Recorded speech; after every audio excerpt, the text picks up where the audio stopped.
So Jess, can you tell me, or maybe take me back to when you were running a nationally recognised agency? What did your typical day look like?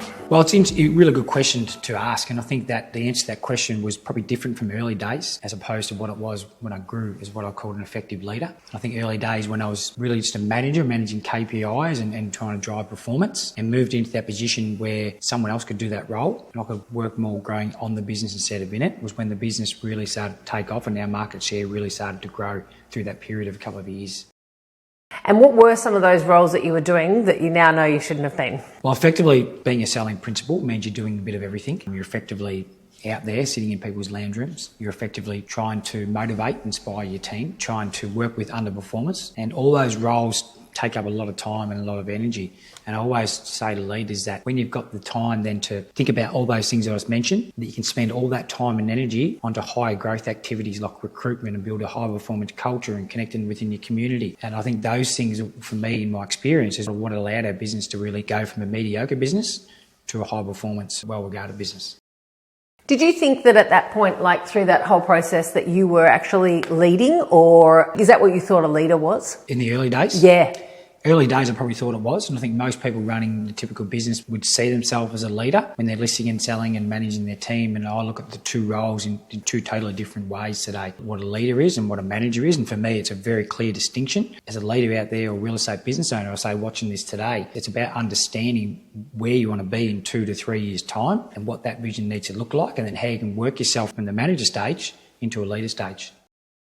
When you talk about creating a shift in culture, can you talk to me a little bit about that kind of cultural framework idea that you talk into? Yeah, culture for me was a big thing. And I think about that journey of manager to a leader, the role that culture played in that. And I think for me, culture, I walk into a lot of businesses who might have fancy words up on the wall. That's values and culture.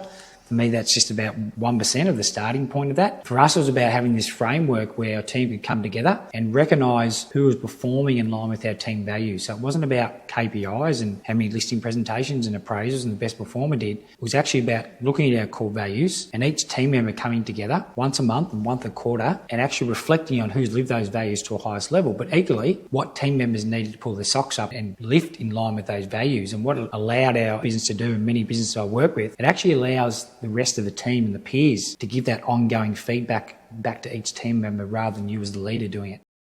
That sounds like you're creating a bit of a high performance environment. So once you've created that high performance environment, where can that take your business? Yeah, again, great question. And I think the early days of a cultural management program, and I see a lot of businesses get it wrong, where they'll start out with great intention of having a cultural framework, but they don't follow it through. And for me, it takes time for your whole team to really understand the values and how we come in together and we talk about it. And what ends up happening, and was experienced in my business some years ago, is where over the period of 6, 12, 18 months, when you think about when it's each team member and the peers giving each other feedback on what they're doing well, what they need to do better, when they turn up to work each day, they're highly more likely to perform better. And I always talk about what the bigger picture part of a cultural framework is. It's actually high performance. So as a leader watching this video today, I always say, if you think back, look at your last 12 months of results inside your business. And if you've got periods of inconsistency where you have good months and bad months, and you tell yourself you've got a cultural framework, I think you're wrong.